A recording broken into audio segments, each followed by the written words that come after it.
Hey guys, welcome to Mob Tales. This is Nick Christophers. Please like, share, subscribe, and all that fun stuff. Leave any comments you like. Today we're welcoming back a guest that we had a while back, um, Philip Hall.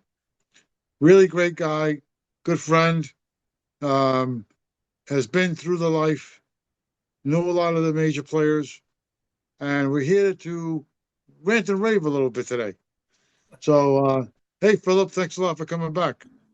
Hey, Nikki, what's going on, man? It's good to talk to you. You too, my brother. Um, I Well, noticed, I'll just, I noticed it says Dawn as my name up here. That's my wife's computer, so don't get me confused. yeah, no, it's all good. Well, just to let people a little bit of, people that didn't catch you last time. Um, Philip kind of grew up in the life and as an associate, as far as I understand, and he did, a couple things here and there, dealt with a lot of big shots, and he went on to change his life, and he came out with a book called Bullet to the Bible, which is very good. Great read. People should check it out. There you go. There it is. Nice cover, by the way. And it's a very interesting read for people that to understand what it's like to go from the street life to the Christian life, or just to go on the right track to begin with. Um, so, Philip, today we're going to talk a little bit about guys like us that have shows, You know, but they kind of read that they kind of like don't portray themselves exactly the proper way to some degree. Um, and I like to start with somebody we both kind of know pretty well. We know pretty well. You know him better than I do. A good friend, little Michael Franchise, who on my end, I met his dad many times, went to his funeral, and Mike was in, I met him as well in Atlantic City not too long ago with Armand Asante, who was the actor who played Gotti in the Gotti film. He was the only one who did it right. And Mike was a nice guy, but I always had a reservation about him in reference to who he tries to, how he presents himself, and how he kind of depicts the mob, and what he kind of tells us what it's like. Meantime, there's another side to the story. So, on that first note, maybe you can fill us in. all right, man. Thanks again, Nick, for having me on. We've become friends during the past couple of years. I met you down there in Vegas, and just to catch up on my position in what we call the life. My time was in the '90s. I did take a blood oath. Uh, I'm what you will call a trusted associate, which is equal to a made guy. If you have a, my father's not Sicilian; he's of Spaniard descent. My mother has the Italian descent. I was under the Smaldone family out of Denver. Uh, we were Colombo friendly. We were Genovese friendly. My corridor that I worked was from Juarez, Mexico to Davison, Michigan. So if you, what I mean by worked is, I mean, it was mob stuff. If it was insured and stealable, we stole it. If that came through my highway, that I was overlooking and overseeing packages that come through, and engine blocks could be drugs. I introduced the Gambino crime family to the cartel out of the Sinaloa cartel out of Juarez, Mexico. I was doing a gun and cocaine trade back then, and I was that was some of the Italian part, or the Italian mafia connection to the cartel, because they had to work with them sooner or later. And a lot of them guys don't like to talk about the dirt and the stuff that we did. And along to like Michael, uh, Michael was Michael was the first guy from the life to come and see me when I got out, when I got released. I'll give him that. I did have a come to Jesus moment. Leading up to that moment, I've been shot 3 different times. I got 3 different bullet holes, about 7 stab wounds. I got a plate in my head. I was living a chaotic life, man. Going just a And that's what that life is. It's robbing, stealing, thieving, fighting, killing. All these things come into one. And I've watched Michael a number of times, and I'm not here on the show to beat anybody up, but he was a made guy due to his father. He was in the life. He says he was a captain. He talks some things sometimes, and a lot of guys do this. How can I put it? About being on the street. You know what I'm saying? Uh, a lot of guys will say that, and I catch it every once in a while. But do you really know what you're saying when you say I was on the street? Now somebody like you and I, we know this because there is a street language, there is a street life, and it isn't Ferraris, helicopters, and limousines, and it's not wearing your three-piece suits around, and smoking the big cigars. The real street guys, the real wise guys, man, we wore shoes you could run in and fight in, sweatpants I can move in, and maybe a pair of Nike shirts or something. But everything was, and you know what I'm saying? It wasn't like you see the Godfather movie, which is really a great movie and kind of gives the hierarchy of things in the life. But man, everybody's too dressed up and too pretty. That's true. That's true. But like I was saying before, see, a lot of people have, because we mentioned Mike a minute ago, and I'm going to go into some other guys too, but Mike in general, I'm not saying he's not saying the truth, but a lot of times I think he glazes over things, and you know, correct me if I'm Mike's, wrong, but in my perspective, as a if you want to, we don't want to get into too much of the religious thing, but um, typically as a Christian, you're not really supposed to benefit financially from, especially as a born again Christian, so to speak, or if you're trying to, just in my perspective anyway. So I know he's profiting from this, and he says he's not, but I kind of believe he is, and I think a lot of people are confused. Like, is he? Isn't he? I've gotten to discussions with people, and they don't, and I tell them I'm not really sure, to tell you the honest truth. Um, I'm not sure, if that's what that's what the case may be, which is kind of like a contradiction, I would think. Correct me if I'm wrong. you know, um, I think that's a fine line. I had my come to Jesus moment. There was no Jesus in my life. There was I didn't believe, I didn't follow. I was too busy doing my thing. Now I did know there was a God and there's a heaven. He just wasn't in my department. Now, when that moment happened in my life, now hear me, this was life changing for me. It was everything got put on hold. I'm out of jail. I don't know if I'm going to get hit again. You don't walk from that life. You just don't. I'm unincorporated, but I'm still a mobster. I'm still a gangster. I still have that in my heart. I still tuck my blood oath. From Michael's position to where he's at, I believe he said his come to Jesus moment when he was locked up, and he's got his story that he tells, and he travels, and he's been doing it for about 20 years. Um, I don't, I can't speak on how what he does with his finances. I know he's very successful. The reason I believe he was brought up in the life was because of his intelligence and his ability to rob the government. I mean, and I believe he'd still be robbing the government had he not got caught. I believe a lot of us would be doing all kinds of stuff had we not got caught.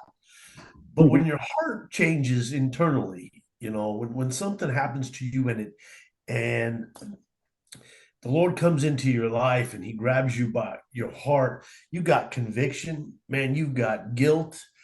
I don't know what his turnaround was. I accepted Christ as my Savior May 11th, 2007. I took my blood oath May 11th, 1991, a day after my oldest son was born. I got called in. It took me from 2007, I didn't jump right in. Ooh, I got the Jesus T-shirt and said the magic words, and there was no limousine waiting for me when I got out of jail. There was no, I mean, I wondered what I was going to do. I still could have been a mark, but I had to figure this out, and I grasped onto my faith, onto Christ, like I would grasp onto John Giovanni, my mob boss, Chauncey Smaldone. Those they was my godfather. He was the captain, and I knew everything about him. I knew shoes, what day of the week, what shoes he wore. I knew what cigars he had. I knew what colognes he had. I knew where he was going to sit during the week. It was my job to look out for him. It was all of our jobs. So when Christ came into my life, I did the same thing. I gave him everything that I gave the world, and I had to learn about him. I had to know, is this for real? Is this really happening? You'd have to get into my book to go through that whole time in my life where mind blowing, but I was alive, and I got to be alive for something. So I got to figure this out. So from 2007 to 2008, during that time, I get excommunicated from the state of Colorado. I get kicked out. I end up in Texas. Still don't have permission to go back to that state. It happens to a lot of guys that come from the life. If you were really involved, you'll find a lot of these guys get relocated, or they relocate themselves from other states that they were in. And that's just government. All my civil rights are taken. So I come to Texas. I was blessed to have a really good, strong, faith-based group of men surround me when I got out. Guys who could teach me how to read the Bible, guys who could explain to me, who prayed with me. It was like my mob crew all over again, but on the Gangsters for God side. So 2008, my pastor's like, hey, Anthony, everybody used to call me Anthony. Anthony, you got to tell your story, man. I was like, what are you, nuts? I ain't walking out there telling nobody I was in the mafia. How do you even say that? That sounds funny even saying it. Number two, you just don't talk about it. It's over. It's behind me. I'm free. Okay, I got Jesus. Leave me alone. I didn't. I was tricked into doing it back in. I think I did it 2010. I shared in front of people and I threw up. Man, it was 1,000 people at Radiant Church in Denver, and then I was allowed to come down there and do that. And then I went on to bigger things. The book came out in 2018, and the book came out because of my wife. That was a God thing, and it was a lot of prayer because I was like, Lord, I don't want to do this. I wasn't. I didn't even know how to do it. Churches are calling me, police departments are calling me. Can you come talk to these kids? I got these guys locked up. Maybe you could help change their life. For the first time, I'll tell you straight, I was like, well, then that's too bad. I guess they're going to end up in prison. I want nothing to do with them guys. And it just kept coming. So I said, okay, Lord, I got to figure this out. You got to help me, man. It wasn't until I would say the book had come out that I started accepting these speaking engagements. And I did them free. Just you can buy a copy of my book, maybe help me out. I don't know. I couldn't put a price on my testimony. You know what I'm saying? How do you put a price on your testimony, Nick? What God did for you, it's priceless. I don't know what happened from Mike's time when he accepted Christ as his Savior. I don't know if he did. I'd have to ask him. That's one question I've never asked him. Does he sell God? I don't think so. But when you sit on a platform and like, I'm gonna be careful here, but when you're selling wine and your alcohol and you're doing all these things, if you're a businessman, I guess you take advantage of it. I'm almost there.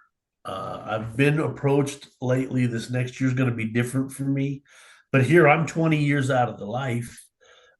Been a Christian since 2007.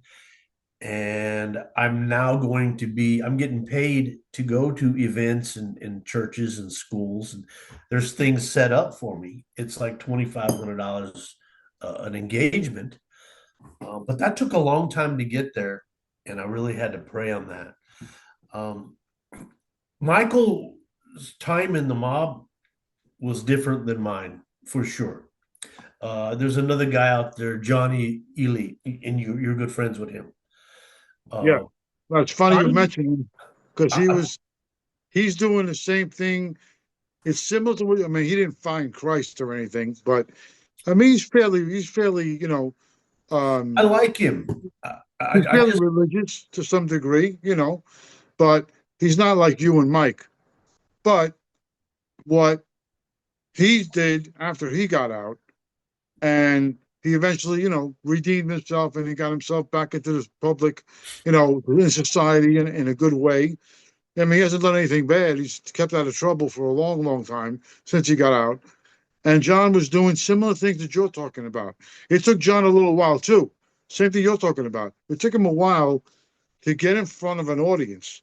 Like he was yeah. later on when his first book came out, God His Rules, and then the one I did with him called Prison Rules. Began to get asked to appear in high schools, colleges, talk about staying away from the streets, staying away from the gang life, and he wanted to do that, and it started to blow up, obviously, and he was doing shows and this and that, similar to what you're talking about, and um, with I think the difference, like with John or Mike, I find John less glorifying it. I'm not saying Mike glorifies it, but I think he takes he advantage of it puts in a a he, way.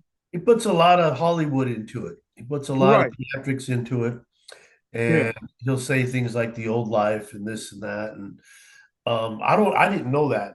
From my experience on the streets, I've been watching John a lot lately. Actually, the guys who I do a lot of stuff down there. They sponsor my stuff. Joe's Italian Restaurant. They're from Albania. They're Albanians, and they know John. They have ambassadorships. I got to meet guys that came down here to visit. They stayed in Texas at Sam University, and I got to meet Kosovo, Macedonia, all these guys from that time, and we had a talk about John. Now I've gotten to watch John's stuff on social media, and at first I didn't know what his angle was because they got Sammy the Bull coming out. I can't stand Sammy. I would never have a sit down with a guy. Um, but then I watched some stuff on John after you and I had talked, and I could relate to the guy. And I said, that's a guy telling you how it is. That's how it was on the street. That's what we did. And you don't like to talk about it. And do I regret some of the stuff I've done in my life back then? Well, of course I do. But the situations that I was in, I had to do them, but I ain't bragging about it. And and I can say, when I was out on the street, you got to know the word, you got to know your people, you got to know your surroundings, you got to know the neighborhood. I was out on the street when knuckles were thrown, we were throwing. Michael wasn't that. His type of mafia, to me, I can't understand. It's and I'm not saying that is wrong. He just I think his father was a heavy hitter, and it was because of his father's connection with Chauncey Smaldone and Smaldone family in prison that we became Colombo friendly. Um, but I had no dealings with Mike in the past. I've talked to him, and he did come and see me, and we've talked about the walk with Christ, and I don't shove Jesus down nobody's throat. Don't have to. I've got a testimony. I say, hey, this is what happened to me. I did bad things. I was under federal investigation for arson, extortion, murder on 2 accounts. Um, a number of things, racketeering, fencing. Um, but I don't brag about those things. And I look at what the mob did to my life when it was all said and done. I had my own family member rat on me, man. I had people who I thought were my friends, my pals. Ain't nobody was your friend when it was done. Well, let me ask you a question. There's a lot of people that have asked me because of the interviews I've done with people like you, with Johnny A. Light, with Larry Mazza, Andrew DiDonato, Larry Mazza for the Columbos, Andrew DiDonato for the Gambinos, and these guys turned their life around, just like you. And a lot of people have approached me and they said, why don't you ask these guys? And I'm going to ask you this question.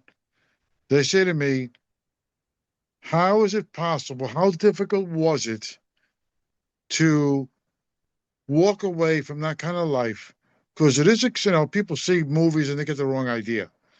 So they think it's exciting, fun, women, drinking, parties, being tough, be able to move and do whatever you want, walking into clubs, getting away, not even waiting online, all these kind of things, which is somewhat true. So a lot of times they've asked me, how were you able to shut that out and not want to go back to that? I, How, I got challenged. especially the amount of time you did on the street, or the amount of time Michael did, or Larry did, or any of these guys did. It's a tough thing to do. It's like you're doing a 360. I had to learn all over again, man. I went to beat up my first boss. I had a job down here in the plant. Somebody had helped me to get, and I got my paycheck, and we had agreed on a $25 an hour deal. And I get my check, and there was this FICA, and there was this I don't know, tax stuff taken out. I went to my boss back to him and I said, "Hey, pal, we got a problem here. I asked for $25 an hour. We shook on it, and that's what are all these things you took out?" And he laughed. He goes, "Are you serious?" And I go, "It ain't funny to me, pal." People had to come to the office and then had to explain that I have to pay taxes now, and they come out of your check. So it sounds ridiculous, but it happened, and my wife had to help me with some stuff. I had to relearn the simple thing is the value of the dollar. All my stuff was taken. Feds, DEA, IRS. I had sold my social security number like 20 times to illegals. We did dirt. That's what we did. We were criminals, organized criminals.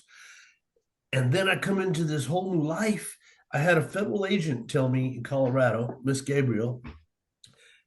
We met for some coffee after everything had went down, and I'm free, and I could and I had this new start. And she had the audacity to lay out some pictures of my son. I have two sons at some football games and some things that they were doing in their life. And I wasn't around, I wasn't a good father. And I missed a lot of that. And she said, she laid them out and she goes, "Look at all these pictures, Tony, all these pictures here. You know, you're going to miss this. And you don't know another way of life. And it's only a matter of time before you can't help yourself and you're going to go back to doing. And I'm going to be there. And this time I'll watch you go to prison for the rest of your life." And I said, "You know what? Thank you for saying that." I ordered a big meal and I walked out on it, let her pay for it, and said, "I will never give you that. But thank you for saying that because I'm going to hold that right back here. And every time that temptation comes, I will not let you have that." And it was very tough, very, very tough. And it was only my faith in God and the good people that He sent me. That's how I know God exists, because I cried. I've never cried so much as I have since I come to give my life to Christ. And the conviction I felt, it was a lot of fun. I ain't gonna lie. The old life, I had money, I had properties, women, whatever you forget about it, I Yeah, had I can I imagine. had I had a camaraderie though. My buddy Stephen the Bull, Big Christina, Free Ball in Holland. These guys are out now. They're one's in Miami, one's in Pennsylvania, one's in Colorado, and the other couple they're dead. Um, but we're still friends, tighter than friends. We had a brotherhood, and I miss that. I really do, and I don't understand the politics in the people in public that I'm around now, and these corporate people. They're worse than the mob was when it comes to screwing people over, and they do Oh it yeah. legally. And so, no, it was not an easy way to go. It was not easy to walk from it. But as I got motivation, and the more I prayed and the more I got into my Bible, I understand this new way of life. And the more I looked at my sons and all the life that I had missed out with them, and now I'm with these new people, and I go to church on Sunday and I see these families and I see that they're actually enjoying each other. I see fathers playing catch with their sons. Man, that tore me up. And I was like, that's what's going to make me want to change. Um, I regret some of the things that I did in the life, but I don't regret the life, man. I don't. If there was a way I could have both worlds, I probably would take both worlds. But it wasn't Hollywood, man, and it left nothing but death and destruction. I don't know to this day how many lives and families I may have damaged due to the rules that I followed, but those were rules too. If you didn't follow those rules in that life, something got done ugly to you, and Mm-hmm. and the better you followed them, the promotions came, the money came, the trust came. Uh, geez, man. But I guess Well, the short version, it wasn't easy to walk. I'm sure. If it wasn't for God, I probably wouldn't have walked. Some things had to change. I had been stabbed and shot, bro, and that didn't change my mind. Well, let me ask you something. You mentioned a name that I am familiar with, but a lot of the people who watch shows like this or follow this type of lifestyle, I mean, in an entertaining way, don't really know much about the Smaldone family. They're from Denver, Colorado. I know who they are because of, what I do and what I'm about. But as a mob expert, of course, I know. But the general public never heard the Smaldone family because they're like Denver, Colorado. Well, there was no mob in Denver. People would never think of this. They would So, never but they think were, that there's but, 11 families at the time. The five with the commission was the five on the East Coast. There were 11 families across the country. Now there's like 26. well, well, to give us a little bit of history, uh, the public anyway, about your connection with the Smaldone family. Mine was through John Giovanni, man. I was 13 years old, and we were punks on the street, and I was gonna grow up around street gangs. We had biker gangs at my house. My uncles and aunts, everybody ran. Hell's Angels were around when I was growing up. I was gonna graduate and be a gang leader and get my own crew together. It was just I always say this when I open up a testimony. There's an old country song that says, "Looking for love in all the wrong places." If you do not, if you do not have love in your house as a man, if you are not a leader as a man, and I ain't picking on my father, but if there's not love in your house, you will go find it.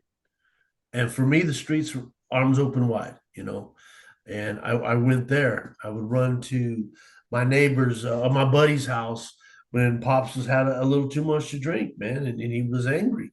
He was a Vietnam vet, recon Marine Corps, and God bless him. But he came back with some junk, and we were kids. I mean, I was 5, 6 years old, and he had a lot of anger and a lot of pain, and he didn't know where to put it. And they didn't have programs back then for guys like him. So the family paid the price. It made me tough. It made me strong. But I kept my street version into my adult life, and I wasn't a good father to my kids. You know It froze up there, Philip. what's Oh, that? there you go. Yeah. No, you froze up for a second. Go ahead. Um, my father did the best with being a dad that he knew how to be for his time and what he had gone through. I didn't do a good job. I continued anger and took it out on my sons and hurt them. And I'm trying to restore and patch that up right now. Um,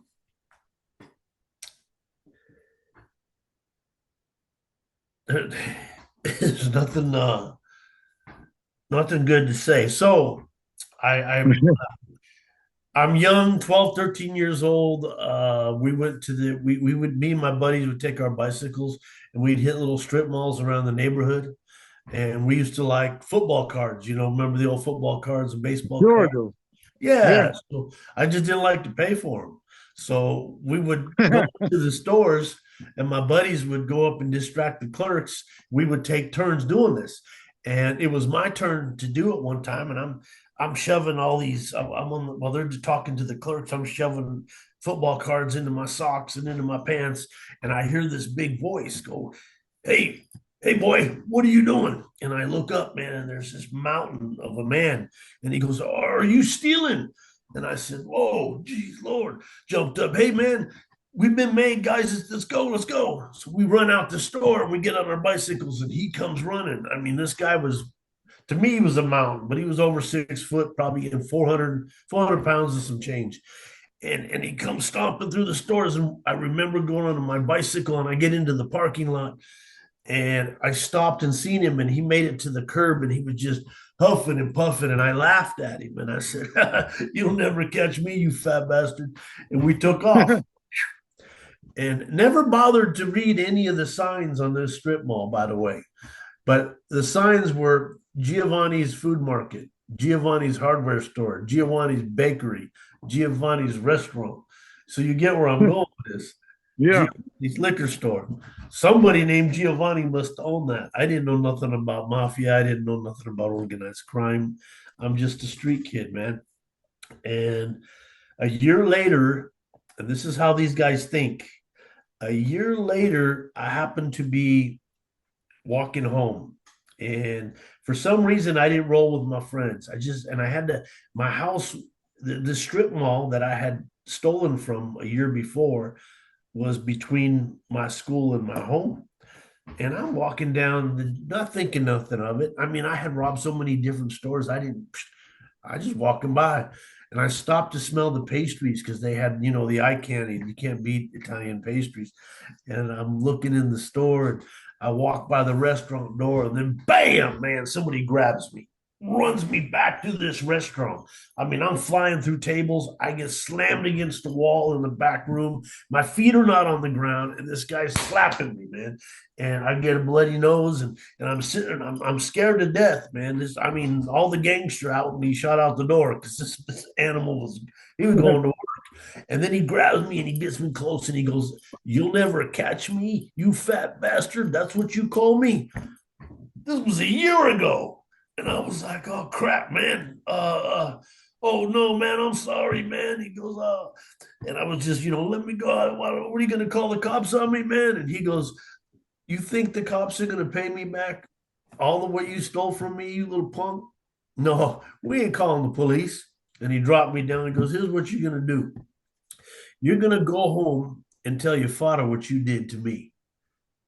And then you're gonna show back up here tomorrow with a black pair of pants, a white shirt, and some shoes, and you're going to come to work for me, and you're going to pay me every penny back. You understand me? Get out of here, man." I ran. "Yeah, I'll do that." And I took off out of that store, bloody nose, man. I ran, got home, and I was like, "Whoa, what just happened?" And of course, I didn't tell my father nothing. And I went the long way to school the next time. I didn't go by that store no more. Couple days later, man, I come home and I'm doing something with my buddies, and I go into my bedroom, and laying on my bed is a black pair of pants and a white shirt. And my dad busts in and he smacks me around. And he's, "Man, boy, I don't know what you did, but I know who you did it to. You will go to work tonight." And I went to work as a busboy for John Giovanni. And from then on, he kind of adopted me, man. And I remember I'd been there for almost a little over a year, and he was very distant with me. And John moved very slow, and John had his table in the restaurant, and only John sat at that table. Nobody in the restaurant sat at that table. And he smoked his cigars and he'd read the newspaper, drink a ton of coffee. And some guys, he had a couple of guys that would come in and sit with him. and they would meet, and I never talked to these guys. And then they would leave, and then the restaurant would open up. I remember the mayor of Lakewood, Colorado. I remember she would come in and they would take turns just to talk with this guy. And John, he didn't move fast for nobody. He wore his big white shirt, his black slacks, and his cigar. And rarely did I see him dress up for anybody. He just was that guy every day.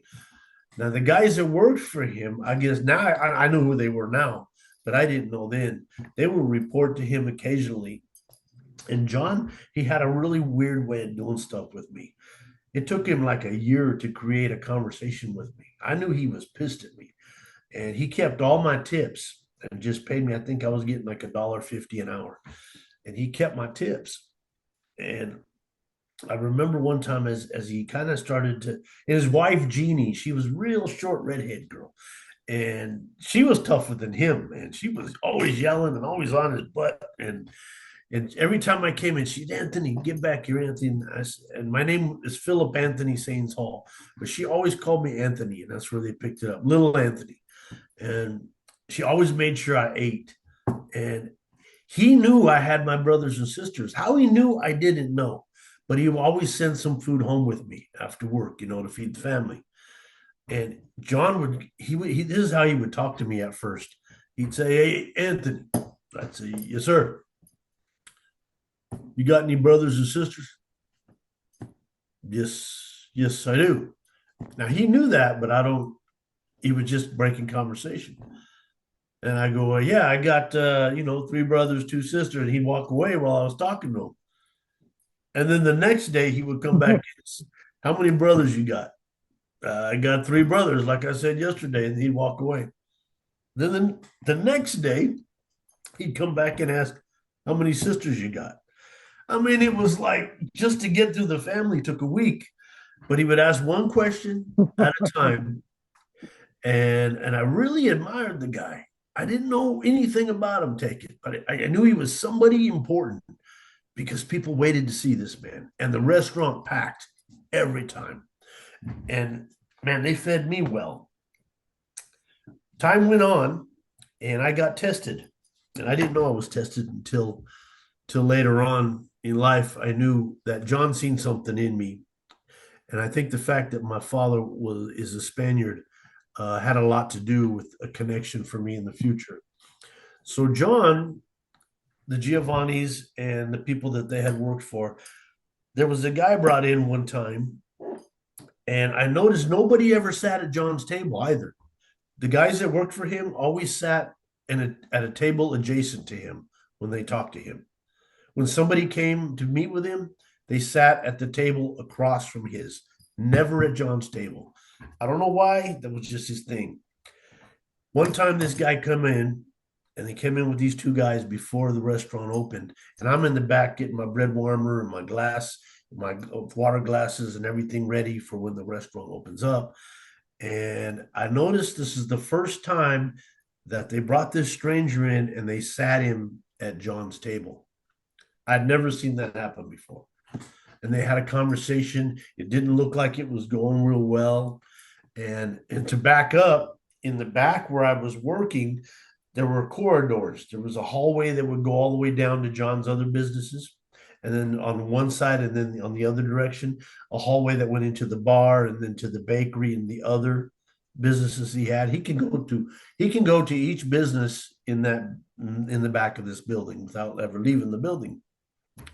And he had one door that led to the alley, and then he had another door back there. And one day I asked John, I said, "Mr. Giovanni, I know where this door goes and that door goes, but I noticed this door here. Is that like a closet or something? Nobody ever uses this door." I was just being nosy. What's behind there? And he looked at the door, and he looked at me, and he says, "What door?" I said, "This door right here, John." He looks again, and he says, "I don't see no door there." Okay, it's the door we don't talk about. Well, this guy they brought in, I believe I was 14 at the time. And instead of going out the front door, they started coming back toward my bus station. And I was like, oh, I didn't never had that happen. So I just, I'm staying busy doing my thing. And these guys never spoke to me ever. This was the first time they talked to me. One guy, the first guy came in that works for John. Then the visitor came with him, and he was a little guy, and I didn't make eyes with him or nothing. And they went into that door that didn't exist. The last guy that worked for John came, and he asked me. It's the only time he ever spoke to me, man. And it was the strangest thing. They knew I was up from the streets. I ran with the warlords. I had a little group gangsters wait for me to get off work, and I'd go run around, and drink with them. But this is the first time. And he looked at me and he said, Anthony, if that man that we brought in here comes out that door and we're not with him, can you put one between the eyes? I had never had nobody ask that. I wasn't afraid of it. Man, I run with a bunch of punks. And I have to tough guy up. So I'm like, yeah, sure, I can do that. What else am I going to say? And well, I guess you could have said no, but and he took a 38 revolver and he put it up on top of my bread warmer and he put a towel over it. And then he went in that room. Man, my heart was going 1,000 miles an hour. And I'm looking at the gun and I'm looking at the door and the gun and then the door. And I'm like, man. And then I grabbed that pistol just to see what it felt like. There were guns, but back in our day, you handled things like this. Man, we didn't do a lot of, there was no drive-by shootings and stuff like that. Mm-hmm. But I felt that pistol and it didn't scare me, man. It made me feel powerful. And I was like, whoa, this is tough stuff right here. And I put it back up there. And then it hit me. Oh crap. What if that guy does come out that door? I shoot him. I don't know if I can do this. All these thoughts are rolling through my brain. And it seemed like, God, it was an hour, but it was probably about 15 minutes, 20 minutes. And that door opens, man, my heart. And it was the guy that gave me the pistol. And he walks up, real calm, cool, collect, not a hair out of place. And he says, Anthony, can you drive? I said, yeah. I drive my grandpa's truck to the liquor store all the time, man. He taught me how to drive since I was 8. And he's, okay. John's caddy, the one out front? I said, yes, sir. Go over to John's table. His keys are sitting there. Go get in that car. You drive it around the building, park it behind this door. You leave the engine running and you pop the trunk. Then you walk back around the front of this building and you come back here and go back to work. Can you do that? Sure, I can do that. And he slapped $100 in my pocket, most money I ever made at one time. And I went and did it. And I left it and I came back in and I went back to work. I never saw that little guy again. Those guys disappeared, but I got a pretty good idea what had happened. And pretty obvious. That was my first taste of the mafia. As time went on. Wow. Yes, sir. Now now from that day on, you lasted how long in that life? From 13, I went on into the war. I was on my way into high school and I was working for John. And it was about 14 years old when John, he came to me one day and he says, hey, Anthony, go get yourself some pasta and some gravy. We didn't call it spaghetti sauce, they call it gravy. I said, go get some pasta and some gravy and go sit at my table. And I started to walk out the kitchen like, ooh, whoa. He goes, what's wrong? I said, no, sir. And he goes, what? I said, no. He goes, no, get you some pasta and go sit at my table. I go, I'm not going to do that, man. And he said, what are you talking? You're not going to do it. I said, I'm not sitting at your table, John. Well, why? Because bad things happen to people sitting at your table. I ain't sitting at your table, man. He goes, get over to the table. And I went and got my pasta and I sat at the table, man, and I felt like, oh man, and these guys, I'm looking for them to come in. I'm looking at the door that nobody knows about. I mean, here it comes. What did I do? I don't know yet. And John came up to me and he had a big jar of money and he sat it on the table. And he looked at me and he said, what do you think of that? I said, man, that's a lot of money. You did pretty good, John. You save your money like that. That's good stuff. And he says, no, this is the amount of money over the time you little punks would rob my store. This is what you stole from me. These are your tips. I'm going to give them back to you. I was like, well, why? They're yours, man. I stole that from you. He goes, well, I got to make a decision here. I break your legs or hurt you real bad, or I buy your freedom. And you need to get out of here. Here's your money. You're fired. What? I don't want the money. I want the job. John, what are you doing to me? Because I had become close over this couple of years with him. You know, John was the only one who came up to me one day, and I'm working in the back, and he says, Anthony, come here, man. I come over. Yes, sir. How are your grades in school? Man, nobody ever asked me that before.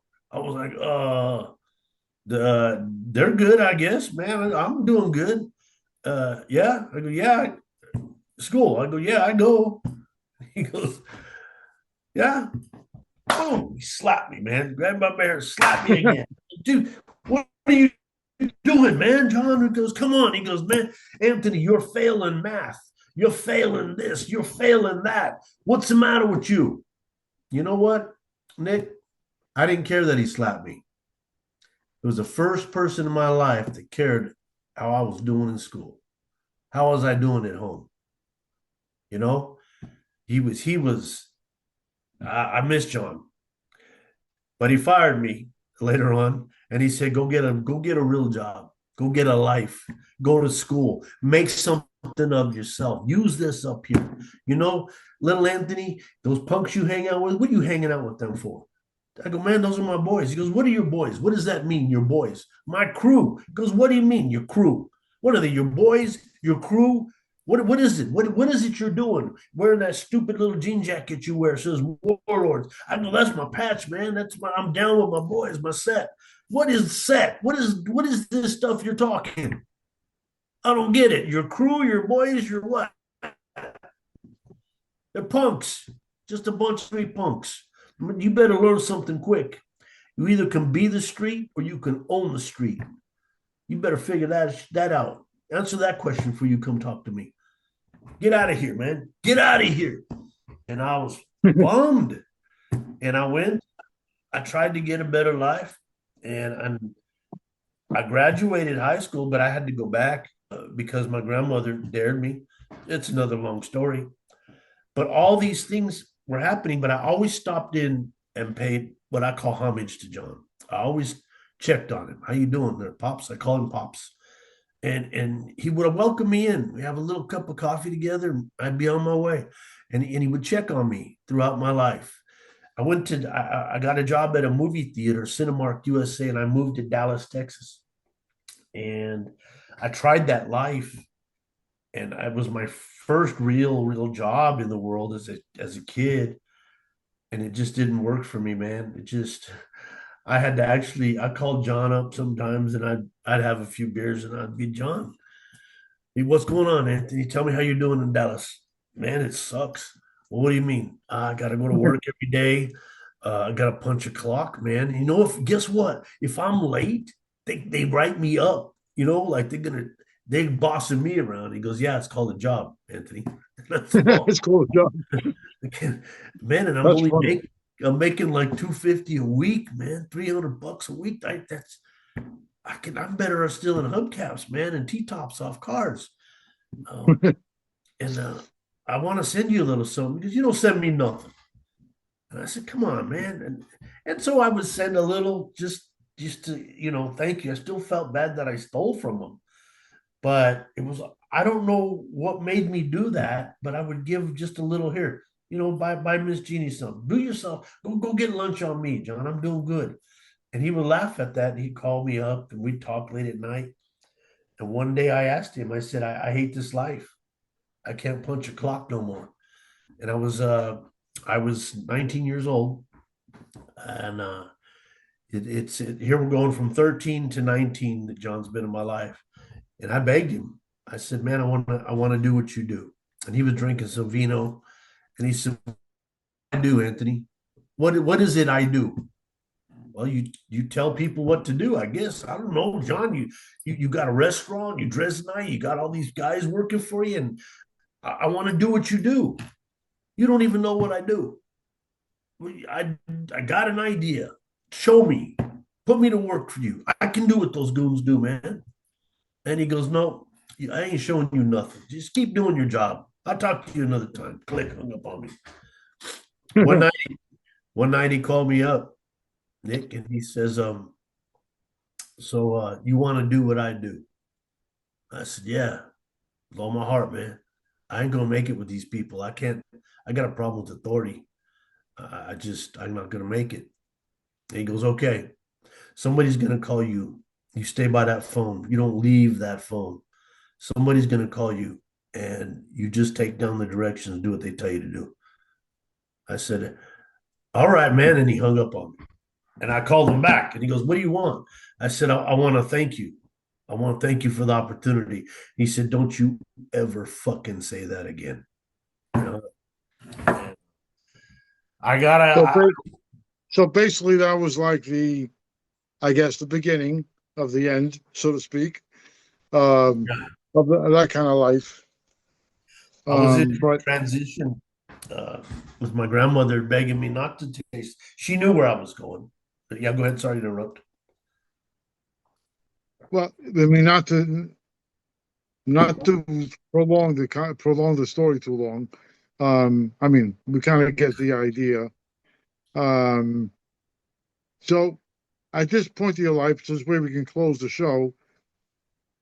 If you were to tell the audience what you're up to now and what you're doing now and how people can keep up with whatever you do, whatever progress and work that you're doing, um, give us a little bit of a breakdown. Okay. Plus, I hope to come back and do a few of these and kind of keep you up to date. But I am Sure. the I'm now getting to where we have a nonprofit, which I think kicks off here at the beginning of the year. It's called Care About, and then we have a company called There's a Way, and I'm going to be working with schools in high schools. I've been in touch with some high schools in Chicago. First time I get to share a God moment at a high school in Chicago, of all places. So that's going to be unique this coming year. My book is doing well. You can reach me at from the bullet to the Bible at gmail.com. That's the email. These are $20 a piece.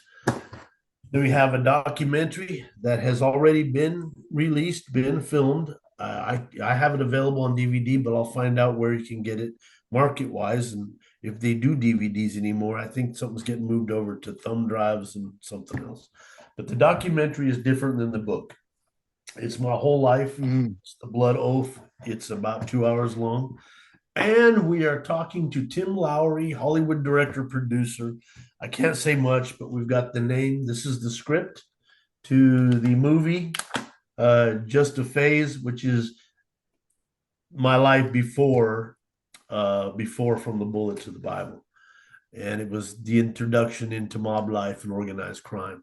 And then there's going to be a part two. So that's what we're doing. I can come to your schools, corporate events, anywhere. I don't have an agent that you can call up and bug you for a price. You just give me a shout, tell me how we can get there, and if you can help me get there, I'll do the thing for you. Um, so that's Right to that's the where source. we're at. That's What's good. that? I like that. It's very personal, right to the source. That's even better. Cut through the red tape. I love our Well, conversation, no, Nick. I no, want to. I appreciate it. Well, look, Philip, I We're really gonna thank you have for to get coming on more. again. I'm We're gonna sorry. have to we're gonna have to get more into them other touchy subjects, and because I want to have fun with that because these mob guys are coming out of the woodwork, and they're all in fantasy land, a lot of them. But there are some heavy hitters like John who are saying, this is what it was like. This is what the street was like. So we'll have to get into that. But again, I want to thank you for coming on the show again. A lot of fun, a lot of good information. I'd like for people to please leave comments or questions for Anthony. I'm saying Anthony now, not Philip. I'm getting used to that now too. So we'll definitely keep in touch with it, and we'll do maybe another part three. Hey, man, we got some mob museum stuff. I'm gonna have to fill you in coming up too. So maybe we'll both be back in Vegas, you and I. Oh, hey, God willing.